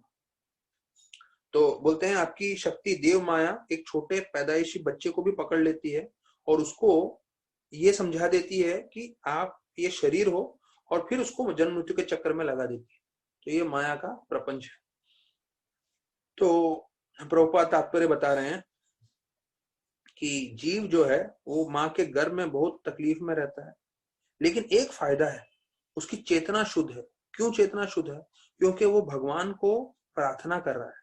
और क्या प्रार्थना कर रहा है? कि मुझे इस परिस्थिति से बाहर निकालो। बाहर निकालो मतलब मुझे इस जन्म मृत्यु के चक्कर से बाहर निकालो। ये नहीं बोल रहा सिर्फ मुझे गर्भ से बाहर निकालो, गर्भ से तो तकलीफ हो रही है, ये कर रहा है, यातना कर रहा है कब मैं बाहर जाऊंगा, लेकिन उसका उद्देश्य स्पष्ट है कि मैं इस भौतिक जगत के चक्रव्यूह से निकलना चाहता हूं। तो बोलते हैं जैसे ही लेकिन गर्भ से बाहर आ जाता है तो माया का जो शक्ति है वो पूरी तरह से असर करने लग जाती है। वो इतना शक्तिशाली है, छोटा सा बालक भी अपने आप को शरीर समझने लगता है, और शरीर के जितने भी संबंधी हैं, माँ, रिश्तेदार, सबके साथ उसका आदान प्रदान जो बचपन से चालू होता है वो जीवन पर्यंत चल जाता है। तो प्रभुपाद स्पष्ट बोलते हैं इस भौतिक जगत की एक ही बीमारी है, क्या? हम सब अपने आप को शरीर समझ रहे हैं। हम शरीर नहीं, आत्मा है। आत्मा ने लाखों बार, करोड़ों बार पहले जन्म लिया है। भक्ति नहीं करेंगे, लाखों करोड़ों बार जन्म लेने के तैयार रहेंगे। तो हम ज्यादा से ज्यादा आसक्ति करते हैं हमारे विशेष रूप से रिश्तेदारों के साथ। पर मैं आपको बता दूं, महाविष्णु महाराज बोलते थे कि अगर कोई भक्ति नहीं कर पाता है विदेश में, तो क्यों नहीं कर पाता है विदेश में भक्ति? क्योंकि वहां पाप बहुत हो रहा है, क्योंकि सब लोग उधर 4 नियम तोड़ते हैं, मांसाहार, जुआ वगैरह वगैरह, शराब पीना। तो वहां पे कोई विदेश में भक्ति नहीं कर पाता है, क्यों? क्योंकि वहां पे महापाप है। और भारत में कोई भक्ति नहीं कर पाता है, क्यों? क्योंकि विदेश में महापाप है और भारत में माँ बाप है। मतलब हमारे माता और पिता, माँ बाप, हमें भक्ति नहीं करने देते। देखिए, ये अंधकार वर्ष, उनको आध्यात्मिक ज्ञान नहीं होने के कारण हमारे माता पिता हमें मार्गदर्शन करेंगे, पैसा कमाओ, धन एकत्रित करो, अच्छे से इंद्र भोग आप करो, हमें भी कराओ, यही जीवन का लक्ष्य है। ये नहीं बोलेंगे भक्ति करो। तो प्रभुपाद जो है इस 20वें तात्पर्य में आगे बता रहे हैं, महत्वपूर्ण तात्पर्य है। प्रभुपाद जी ने जो एक एक चीज बताया है बहुत शक्तिशाली है। जैसे जो मैंने बताया आपको कि पूरा भौतिक जगत का एक ही प्रॉब्लम है, क्या? कि मैं शरीर हूं। लेकिन अगर वो ये समझ जाए कि मैं भगवान का अंश हूं, तो पूरे जगत का प्रॉब्लम सॉल्व हो सकता है। तो जगत का तो नहीं, कम से कम अपना प्रॉब्लम सॉल्व करते हैं, और हमारे जितने भी मित्रगण हैं, जो भी भक्तगण हैं, उनका प्रॉब्लम कि भाई हम आत्मा है और आत्मा के स्तर पे हम कार्य करते हैं। Therefore the child is praying that he prefers to remain within the womb rather than come out. तो बच्चे को मालूम है मैं बाहर आऊंगा तो पूरे प्रपंच में फंस जाऊंगा जन्म मृत्यु के, तो माया मुझे भुलवा देगी और पूरे तरह से इंद्र भोग में लग जाऊंगा। बोलते नहीं, मैं अंदर ठीक। बोलते हैं प्रभुपाद बोलते हैं अकेला जीव का जो प्रार्थना है वो ऐसा नहीं है, अकेला वो नहीं है। सुखदेव गोस्वामी माँ के गर्भ में 16 साल तक रहे थे। कितने साल तक? 16 साल तक सुखदेव गोस्वामी, जिनके कारण हम ये भागवत सुन रहे हैं। तो वो खुद माँ के गर्भ तक 16 साल तक रहे थे। उनको मालूम था बाहर निकलूंगा मैं बंधन में फंस जाऊंगा। और जैसे ही बाहर निकले, 16 साल की उम्र, 16 साल माँ के गर्भ में रहने के बाद तुरंत जंगल में प्रस्थान किए। बोले मुझे अपने परिवार में रह के माया के जाल में नहीं फंसना है। तुरंत 16 साल माँ के गर्भ में रहने के बाद जैसे ही बाहर निकले सीधा जंगल की ओर प्रस्थान किया। तो ये प्रभुपाद जो है हमने सुना हुआ है, पर ये प्रभुपाद जो है शायद दो श्लोक पहले बताया, प्रभुपाद वापस से बता रहे हैं। देखिए, कई चीज रिपीट करते हैं। रिपीट करने का मतलब है वो हमारे दिमाग में पूरी तरह से बैठ जाना चाहिए। प्रभुपाद ऐसे शक्तिशाली आचार्य हैं जिन्होंने रातों रात बैठ के ट्रांसलेशन करते हुए एक बार डिक्टाफोन में बोला और उसके कारण ये परपट्स हैं, और एक एक परपट्स हम लोग पढ़ रहे हैं इतने महीनों से, हमें समझ में आ रहा है इतना शक्तिशाली है।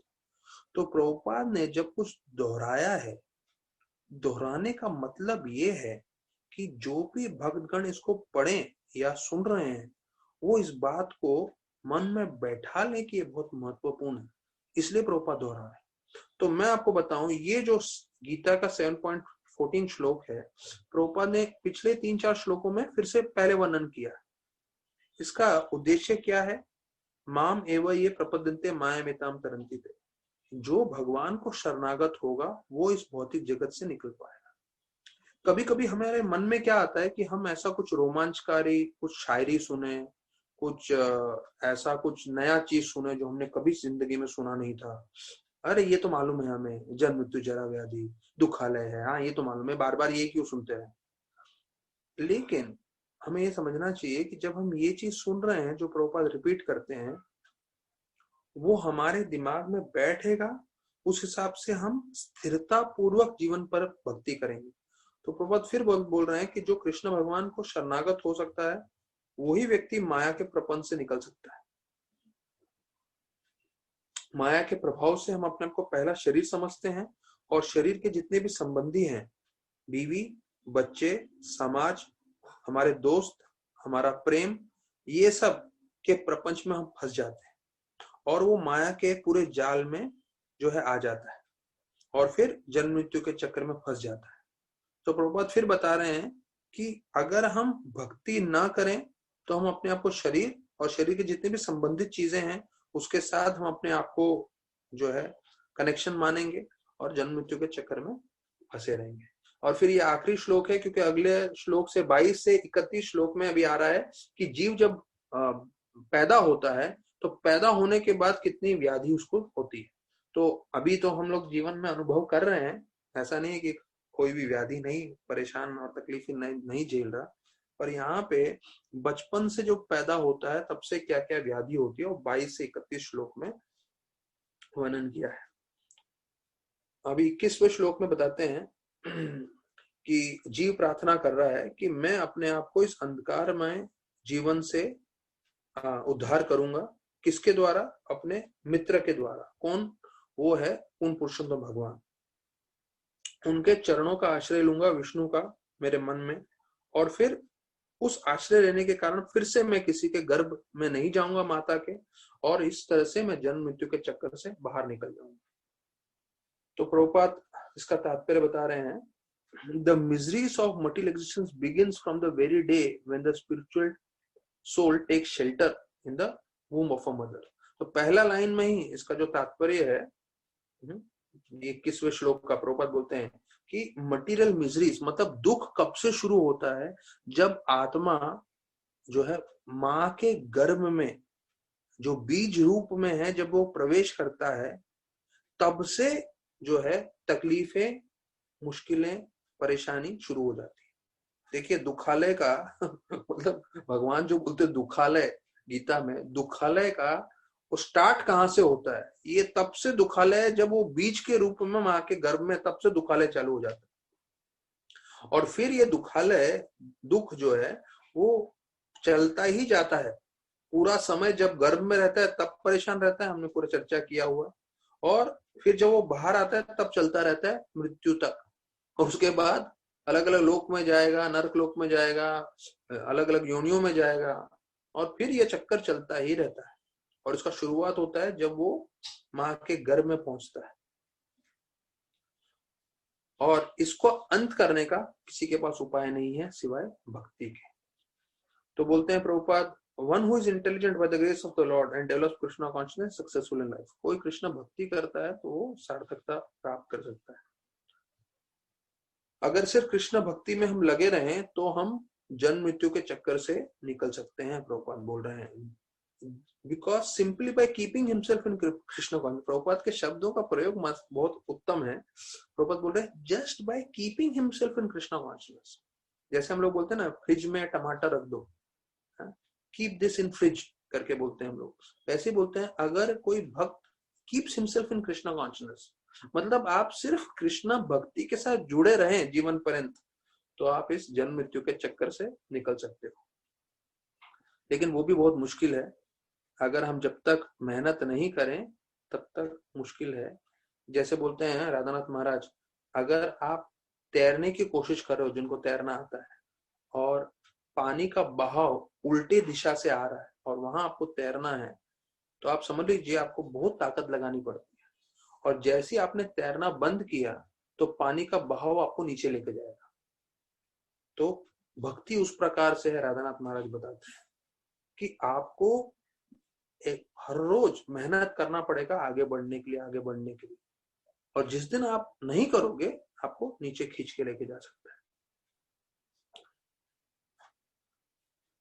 तो यहाँ पे प्रभुपाद बता रहे हैं कि बच्चा अंदर गर्भ में बैठ के ये प्रार्थना कर रहा है कि मैं माँ के गर्भ में रहूंगा लेकिन कृष्ण भक्ति करूंगा, मतलब कृष्ण भावनामृत रहूंगा, कृष्ण का चिंतन करूंगा, मुझे बाहर नहीं आना है और माया के प्रपंच में फंसना के कोई इच्छा नहीं। तो यहाँ पे फिर प्रभुपाद बोल रहे हैं कि हम कैसे समझ लें कि कोई बच्चा माँ के गर्भ में रह के कृष्ण भक्ति कर सकता है, और जबकि उसके पास तो कोई सामग्री भी नहीं है। ये बड़ा अच्छा पॉइंट ला रहे हैं प्रभुपाद। बच्चे के पास बीड बैग थोड़ी होता है, माला थोड़ी होता है, हाँ? तो प्रभुपाद बोल रहे हैं भक्ति करने के लिए आपको कुछ भी आवश्यकता नहीं है, भक्ति करने के लिए कोई सामग्री नहीं चाहिए। तो प्रभुपाद बोल रहे हैं कि भौतिक चीज कोई जरूरत नहीं है कृष्ण भक्ति करने के लिए। बोलते हैं आप कभी भी किसी भी वक्त जो है भगवान का महामंत्र जप कर सकते हो, हरे कृष्णा कृष्ण कृष्ण हरे हरे, हरे राम राम राम हरे। माँ के गर्भ में भी आप ये प्रार्थना कर सकते हो, सोते समय, काम करते समय, या उसके माँ के गर्भ में या माँ के गर्भ के बाहर, हमेशा आप जप कर सकते हो। हाँ, ये जो चेतना है उसको आप, it cannot be checked in any circumstances. अर्थात अगर आपको माला करनी है, अगर आपको भक्ति करनी है, माला करनी है, भगवान का नाम जप करना है, तो किसी भी परिस्थिति में ये नाम जप करना जो है वो रुकता नहीं है, जब तक आप नहीं रोकोगे। तो मतलब आपको अगर करना है माला जप, आप हर परिस्थिति में हर जगह कर सकते हो। प्रभुपाद बता रहे हैं 21वां श्लोक है, ये भी महत्वपूर्ण है, प्रभुपाद का तात्पर्य बहुत अच्छा बताया गया है।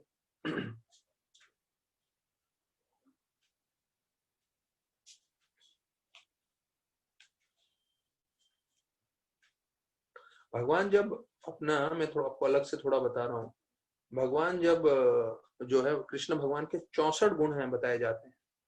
तो जो भी जीव है, जैसे हम लोग, और सबसे उत्तम जीव ब्रह्मा को बताया जाता है, हम सबके पास 50 गुण होते हैं इन 64 गुणों में से।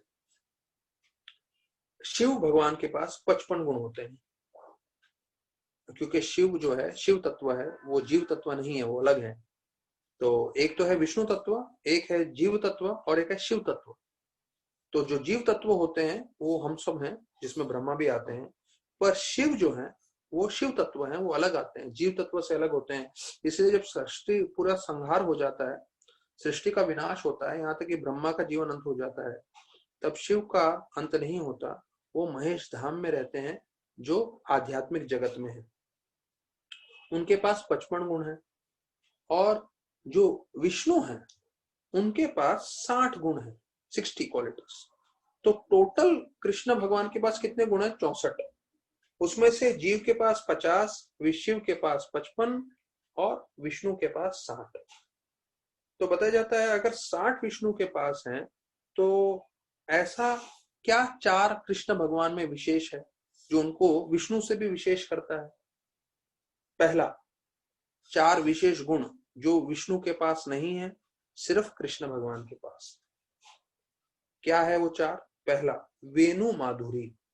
वेणु माधुरी मतलब वो जो है बांसुरी बजाते हैं, तो सिर्फ कृष्ण बांसुरी बजाते हैं, विष्णु बांसुरी नहीं बजाते।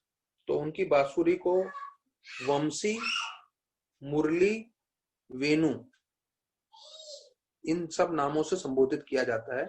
शास्त्रों में और भी बहुत नाम होंगे, मैं सिर्फ 3 बता रहा हूं उनकी जो बांसुरी है, वंशी, मुरली और वेणु। तो ये हुआ वेणु माधुरी। फिर रूप माधुरी। तो ये चार जो अलग लक्षण है, जो विष्णु से भी बढ़कर है कृष्ण भगवान में, एक तो है वेणु माधुरी और रूप माधुरी। रूप माधुरी मतलब उनका सौंदर्य ऐसा है जिसे हम कृष्ण भगवान को बोलते हैं सर्व आकर्षक, ऑल अट्रैक्टिव।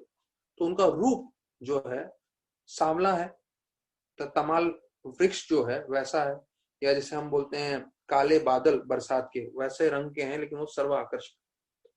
फिर बताया जाता है तीसरा गुण है प्रेम माधुरी। वो प्रेम की लीलाएं करते हैं गोपियों के साथ। तो ये जो प्रेम माधुरी है वो विष्णु भगवान में नहीं है। विष्णु भगवान से लक्ष्मी के साथ रहते हैं, उनके साथ लीला करते हैं, लेकिन ये प्रेम माधुरी कृष्ण भगवान का स्पेशल है। और चौथा है लीला माधुरी। वो गोपाओं के साथ, व्रजवासियों के साथ, अपने भक्तों के साथ जो है एक अलग तरह की लीलाओं में लगे रहते हैं, तो वो होता है लीला माधुरी। कोई भी जो है वैकुंठ में विष्णु भगवान के कंधे पे नहीं चढ़ेगा। जो भी कोई जीव है वहां पे, वो सब भगवान की सेवा करेंगे, लेकिन हर गोपा जो है कृष्ण भगवान के कंधे पे चढ़ेगा, कृष्ण भगवान को हराएगा, उनको पटकेगा। तो ये सब लीलाएं जो है उनको जो है अलग से उत्तम बनाती है, जिसे बोलते हैं लीला माधुरी। तो लीला माधुरी, प्रेम माधुरी, रूप माधुरी और वेणु माधुरी, ये चार गुण हैं जो कृष्ण भगवान को अलग बनाते हैं विष्णु से। तो अभी हम जो है 22 से जो श्लोक है, जो जीव बाहर आ रहा है, तो वो चर्चा कल करेंगे। अभी हम थोड़ा लीलामृत सुन लेते हैं, प्रभुपाद जी का जो है जीवन लेखी। और तो यहाँ पे बता रहे हैं कि प्रभुपाद ने पहला बैक टू गॉडेड छापा था, और उसके बाद उनको दूसरा छापना था। अभी ये देखिए, लीलामृत पढ़ने से मेरे को खुद को एक चीज अच्छा लग रहा है कि प्रभुपाद ने जितने मुश्किलें झेली थी, हम लोग को क्या है, रेडीमेड इस्कॉन मिल गया है, पूरा तैयारी में हमको सब कुछ आ गया है, तो हमें इतना इसका मूल्य नहीं समझते।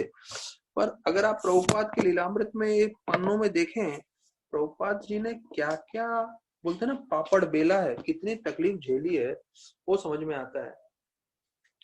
एक पेपर प्राप्त करने के लिए प्रभुपाद जी को कितना जो है संघर्ष करना पड़ रहा था। तो हमें क्या है, पूरी किताबें मिल गई हैं, आजकल तो एडवांसमेंट होने के कारण सब ऑनलाइन मिल गया है। हाँ, सबके पास लैपटॉप है, आईपैड है, मोबाइल में जो है वेदा बेस है। तो गोपाल कृष्ण महाराज बता रहे थे, कभी हमने सोचा भी नहीं था कि प्रभुपाद की सारी किताबें हमारे मोबाइल में होगी और हम जेब में लेके घूमेंगे।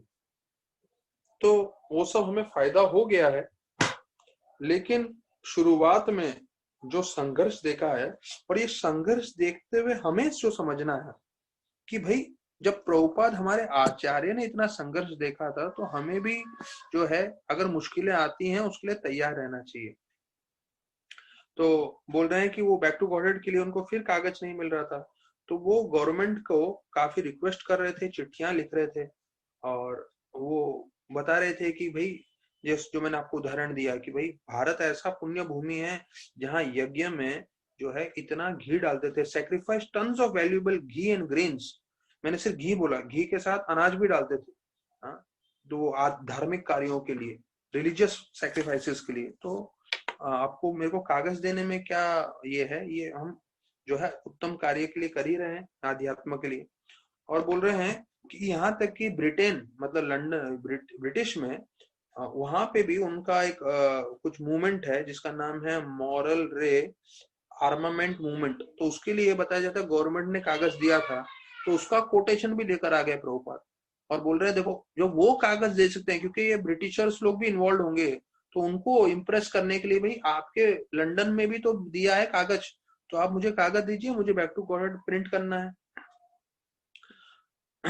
और बोलते हैं कि इसका जो है, आपके पास ज्यादा कागज नहीं है तो मैं ये बैक टू गॉड मैगजीन चालू करना चाहता हूँ, तो मुझे इतना कागज दीजिए कि मैं सिर्फ एक पन्ना हफ्ते में या महीने में एक पन्ने का जो है प्रिंटिंग करके जो है इसको डिस्ट्रीब्यूशन कर सकूं। तो सोचिए, यहाँ पे प्रभुपाद लिख रहे हैं मुझे सिर्फ एक पन्ना का बैक टू गॉड मैगजीन छापना है, एक पन्ने का, मतलब आगे और पीछे। सोचिए, मतलब इतना है, जैसे कोई बोलता है ना 1 रुपया तो दे दो मुझे, तो वैसे प्रभुपाद लिख रहे हैं कि मुझे एक पन्ना प्रिंटिंग करना है हफ्ते में या महीने, उसके हिसाब से तो कागज दे दीजिए। तो इतना मेहनत करने के बाद अभी मतलब हम लोग को, मतलब मैं ये जब आप लोग को बता रहा हूँ तो मैं खुद सोच रहा हूँ कि प्रभुपाद को कितना संघर्ष करना पड़ा। हमें पैसा देते हैं, गीता मिल जाता है 70 रुपए का, पैसा देते हैं हमें कृष्णा बुक मिल जाता है, भागवतम पूरा सेट आके डिलीवरी हो जाता है, पर उस समय एक एक कागज के लिए उनको इतना मेहनत करना पड़ा। तो उन्होंने फिर वो बैक टू गॉडेड में जब उनको कागज मिल गया तो thanks to the government of India, तो ऐसे करके उन्होंने पूरा एक लेख लिखा कि उनको बहुत धन्यवाद जिसके कारण हमें कागज मिला। तो उस वक्त फिर प्रभुपाद जो है तुरंत चालू हो गए, जो उधर लेटेस्ट इश्यू चल रहे थे। तो गांधी जी और जिन्ना, उनके बीच में बात चल रहा था कि कैसे हम हिंदू मुस्लिम जो है साथ में मिलके प्रेम से रह सकते हैं और जो है भाईचारा बनेगा और सब कल्याण होगा। प्रभुपाद सीधा उड़ा दिए, बोले ये नहीं होने वाला है। बोलते हैं आपको लग रहा है हिंदू मुस्लिम अगर भारत में उनका नहीं बन रहा है, तो आप जाके देखिए विदेशों में सिर्फ क्रिश्चियन लोग हैं, पर क्रिश्चियन आपस में लड़ रहे हैं। एशिया में जाइए, बुद्धिस्ट लोगों के साथ लड़ रहे हैं। तो बोले ये हिंदू मुसलमान या हिंदू हिंदू में, मुसलमान में, क्रिश्चियन के साथ लड़ते ही रहेंगे जब तक वो भगवान को नहीं समझेंगे, भक्ति नहीं समझेंगे। और बोलते हैं कि ये भक्ति ही जो है वो सब मुश्किलों का समाधान है। और फिर बोलते हैं कि उन्होंने महात्मा गांधी को भी जो है बोला कि आप जो है वो गीता आप पढ़ते हैं तो आप गीता का ज्ञान बांटें और सब लोगों को ये सिखाएं कि कृष्ण को शरणागत हो जाए।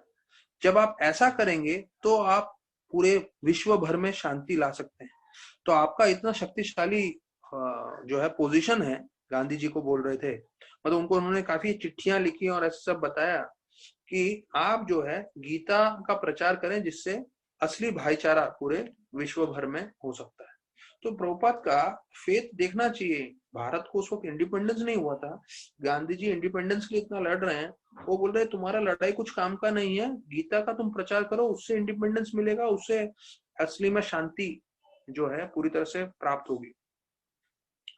तो फिर जो है वो अलग अलग प्रभुपाद जो है दूसरे उस वक्त जो चल रहे थे मैटर्स, उसको भी उन्होंने अपने बैक टू गॉड मैगजीन में इंक्लूड किया। तो बोलते हैं कि जब तक कृष्णा से हम जुड़ेंगे नहीं तब तक शांति नहीं आ सकती। तो बोलते हैं पूरे विश्व भर में जितने भी नेता लोग हैं और जितने भी बड़े बड़े शक्तिशाली लोग हैं, उन्होंने इतने सारे फैक्ट्री खोल के रखे हैं, किसके लिए? हथियार बनाने के लिए। और हथियार क्या करेगा? लोगों को मारेगा। तो प्रभुपाद बोलते हैं एक भी फैक्ट्री नहीं खोली है उन्होंने जिससे मृत्यु से कोई बच सके। तो जबकि प्रभुपाद बोलते सबकी इच्छा है मरना नहीं है, लेकिन सारे के सारे विश्व भर में लोग हथियार पे हथियार बना रहे हैं जिससे ज्यादा से ज्यादा लोगों को मार सके, लेकिन किसी को मरना नहीं है। और एक भी फैक्ट्री ऐसे नहीं बना रहे हैं जिससे मृत्यु से बचा सके। तो बोलते हैं सब लोग रोटी के लिए मेहनत कर रहे हैं, लेकिन वो जो है अपने आप प्राप्त हो जाएगा, लेकिन असली प्रॉब्लम है मृत्यु से कैसे बचना है। और प्रभुपाद इसका स्पष्टीकरण करते हैं कि कृष्ण भगवान ने गीता में बता दिया है कि आप मृत्यु से कैसे निकल सकते हो, बच सकते हो। तो अभी प्रभुपाद ने बोल दिया है कि भाई फैक्ट्रियों में आप बड़े बड़े जो है टैंक्स बना रहे हो, मशीन गन्स बना रहे हो और सबको मारने का प्रबंध कर रहे हो, लेकिन मृत्यु से बचने के लिए क्या आप कर रहे हो? आपके पास कुछ नहीं है। पर गीता में पहले ही बता दिया है मृत्यु से कैसे बच सकते हो। तक्त्वा देहांत पुनर्जन्म नैति मामेति सो अर्जुन, ये 4 अध्याय का 9वां श्लोक है। तो उसमें स्पष्ट बताया है कि मृत्यु से आप बच सकते हो, मेरी भक्ति करोगे। कृष्ण भगवान बोलते हैं इस भौतिक जगत में वापस नहीं आओ। तो ये मृत्यु होगी इस शरीर में, लेकिन ये आपका अंतिम होगा। तो ऐसे करते हुए वो बोलते हैं कि उस वक्त एक बर्नार्ड शॉ करके थे, जो महात्मा गांधी को काफी चिट्ठी लिखते थे, उनको जन्मदिन मुबारक भी किए थे कि आप लोग ज्ञान देना चाहते हो जन समुदाय को, लेकिन ये ज्ञान जो है आप भक्ति का दें, भौतिक ज्ञान देके कुछ फायदा नहीं है। प्रभुपाद लिख रहे हैं वो बैक टू गॉड मैगजीन में कि भक्ति का ज्ञान दे, भक्ति का ज्ञान देने से लोगों का सार्थक होगा। और प्रभुपाद बोलते हैं, उस वक्त बोलते हैं सिर्फ 2 ही इशू निकाल पाए, उसके बाद प्रिंटिंग बहुत महंगा हो गया, प्रभुपाद कर नहीं पाए। लेकिन प्रभुपाद अपना गीता के ऊपर आर्टिकल लिखते थे और बोलते हैं जिस किताब में प्रभुपाद का फार्मेसी का फॉर्मूला था, उसी किताब में गीता के आर्टिकल्स भी लिखते रहते थे प्रभुपाद। देखिए इतना प्रभुपाद जो है लिखने के लिए, भले उनके पास पैसे नहीं थे, बैक टू गॉडेड नहीं प्रिंट कर पाए, लेकिन प्रभुपाद जो है लिखना उस वक्त से उनका था। और फिर जैसे इस्कॉन पूरी तरह से एस्टेब्लिश होने लगा, प्रभुपाद ने पूरा हमको भागवतम दिया जो हम चर्चा कर रहे हैं। तो उसमें एक रात को जो है भक्तिसिद्धांत ठाकुर सपने में आए और उनको बोले सन्यास ले लो, छोड़ दो सब कुछ, अपना परिवार। तो प्रभुपाद एकदम चौंकते हुए उठे और बोले अरे ऐसे कैसे हो सकता है, मेरे गुरु महाराज आए सपने में और मुझे बोल रहे सन्यास ले लो। सन्यास नहीं ले सकता, मैं छोड़ नहीं सकता। तो ये देखिए, अगर आप प्रभुपाद का लेक्चर सुनोगे, प्रभुपाद लेक्चर्स में बोलते हैं अरे मेरी बड़ी गलती हो गई, जब भक्तिसिद्धांत ठाकुर से मैं मिला तभी मुझे ज्वाइन कर देना चाहिए था, पर मैं क्या करूं, ज्वाइन नहीं कर पाया क्योंकि मैं गृहस्थ था, मेरी बीवी थी, और नहीं तो उसी वक्त मुझे फुल टाइम ज्वाइन कर देना चाहिए था। ऐसे करके प्रभुपाद बोल रहे हैं, खुद का उनका रिकॉर्डिंग है। तो अभी देखिए, प्रभुपाद एक आचार्य हैं जो पूरे दुनिया में उन्होंने भक्ति का प्रचार किया है। तो उनके जो गुरु थे भक्तिसिद्धांत ठाकुर, वो सपने में आके बोले उनको। तो ध्यान रखिए कि जब भी हमारे गुरु हमें सपने में आते हैं तो इसका मतलब हम पे कृपा है, और उस कृपा के कारण जो है हम भक्ति में प्रगति कर सकते हैं। तो गुरु सपने में आना सबसे उत्तम माना जाता है। तो सिर्फ 5 मिनट में आप लोगों को जो है, हमको लगता है कि हाँ हमें कृष्ण कथा मालूम है, हमने सुना है, गीता पढ़ा हुआ है, कृष्ण बुक पढ़ा हुआ है, पर मैं आपको सिर्फ एक जो है कथा थोड़ा शॉर्ट में बताऊंगा। 5 मिनट में वाइंड अप करेंगे आज का। उसमें बताते हैं वृंदावन मतलब क्या है, वृंदावन की परिभाषा क्या है। वृंदावन मतलब, ये कृष्ण बुक में से मैं बोल रहा हूँ, कि आप हमेशा कृष्ण के चिंतन में रहो। तो अगर आप अपने फ्लैट में बैठ के कहीं पे भी बॉम्बे में हो या कहीं भी भारत में या विश्व में हो, अगर आप कृष्ण का चिंतन कर रहे हो, वो वृंदावन है। तो वृंदावन, जैसे राधानाथ महाराज बताते हैं, ज्योग्राफिकल एरिया नहीं है, वृंदावन आपकी चेतना है। तो अगर आप कृष्ण के बारे में चिंतन कर रहे हो तो आप वृंदावन में हो। और जो कृष्ण भगवान का चिंतन करता है, he is merged in the ocean of transcendental bliss constantly। Prabhupada जो है एक एक शब्द का, अभी इसका एक्चुअली है ना, मैं हिंदी में जितना भी अनुवाद करूं इतना प्रभुपाद के जैसा इफेक्ट नहीं दे पाऊंगा। तो बोलते हैं constantly merged in the ocean of transcendental bliss, कि आप हर पल जो है समुद्र में, किसके समुद्र में, आध्यात्मिक आनंद के समुद्र में लीन रहेंगे। तो पहला तो हमने ये सुन लिया कि भाई वृंदावन मतलब आपकी चेतना है जब आप स्मरण कर रहे हो, लेकिन आप स्मरण करोगे तो क्या होगा, आप एक ऐसे समुद्र में घुसोगे, हाँ, ऐसे समुद्र में हमेशा रहोगे जो आध्यात्मिक आनंद का है। तो ये आध्यात्मिक आनंद में हम लोग को प्रभुपाद लेके जा रहे हैं। अभी हम पे है कि हम प्रवेश करना चाहते हैं कि नहीं। फिर बोलते हैं लेकिन भौतिक जगत इतना बेकार है कि हर जगह परिस्थितियां मुश्किल तकलीफ में रहती हैं।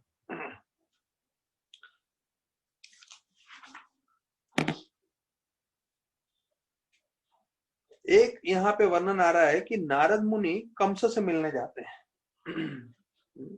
तो जब नारद मुनि कंस से मिलने जाते हैं तो बताया जाता है कंस एक्चुअल वास्तविक रूप में नारद मुनि को देख नहीं सकता। क्यों? क्योंकि नारद मुनि जो है आध्यात्मिक जगत से हैं, और वो उनको बोलते हैं जो उनको देख सके, उसका मतलब है संस्कृत में बोलते हैं देव दर्शनम, अर्थात जो इतना शुद्ध है वही देख सकता है। लेकिन जो है कम से उनको देख सकता है, क्योंकि नारद मुनि उनको जाके बोलते हैं कि कृष्ण ही जो है देवकी का 8वां पुत्र है और आपका अंत के लिए आया है। तो उसमें प्रभुपाद बोलते हैं कि नारद को देखा वो तो दूर की बात है, लेकिन कंस ने तो कृष्ण को भी देखा है। लेकिन देखने से कुछ फर्क नहीं पड़ा। जब तक आप, कई लोग बोलते हैं आप मुझे मैं भगवान दिखा सकते हो क्या, या कई बार बार बार ये प्रश्न आता है सब महान भक्तों को, जैसे राधानाथ महाराज हैं या प्रभुपाद हैं, क्या आपने भगवान को देखा है क्या, क्या आपने भगवान को देखा है क्या? तो ये प्रश्न सही है, क्या आपने भगवान को देखा है, लेकिन उसका उत्तर समझ लीजिए। अगर हम सबको मालूम है कंसा ने देखा है, तो कंसा ने देख लिया, इसका उनका हृदय में कुछ परिवर्तन नहीं आया, भक्ति में बिल्कुल नहीं जुड़े, उनको कुछ फर्क नहीं पड़ा। तो ये प्रश्न ही गलत है कि आपने भगवान को देखा है, क्योंकि अगर आप भगवान को देख भी लोगे तो कोई फर्क नहीं पड़ने वाला। अगर हम सबको अगर भगवान दिखते हैं तो इसका मतलब ये थोड़ी है कि हम गूगल पे नहीं जाएंगे, इंटरनेट पे नहीं जाएंगे, यूट्यूब में नहीं जाएंगे। भगवान को देखने के बाद हम फिर वही सब कार्य करते रहेंगे, तो क्या फायदा हमारा भगवान देखने का। तो प्रभुपाद बोल रहे हैं कि भगवान को देखने से ज्यादा महत्वपूर्ण है भगवान की भक्ति करना।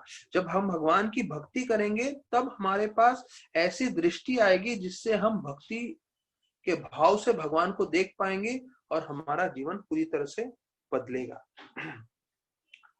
तो बोलते हैं ऐसे शुद्ध भक्त को सिर्फ देखने मात्र से, नारद मुनि का उदाहरण दे रहे हैं, और दूसरे भी जो भी इस्कॉन के भक्त हैं, सिर्फ कोई देख भी लेगा भक्तों को तो उसके कारण भी अज्ञात सुकृति होगी। अज्ञात सुकृति मतलब वो भक्ति के लिए तैयार हो सकते हैं और आगे अपने जीवन में भक्ति कर सकते हैं। तो हम लोग जो हैं कल इसी समय 4 बजे फिर जुड़ेंगे भागवत कथा के लिए। बहुत बहुत धन्यवाद सभी भक्तों का। हरे कृष्णा।